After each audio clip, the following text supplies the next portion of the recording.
Number 6. خیسته.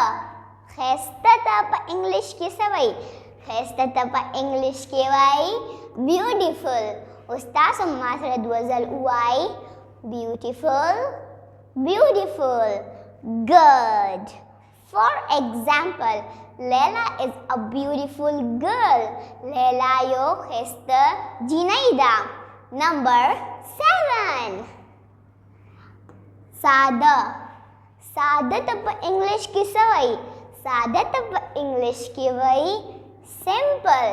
Ustaz matra duazal why simple, simple. Great.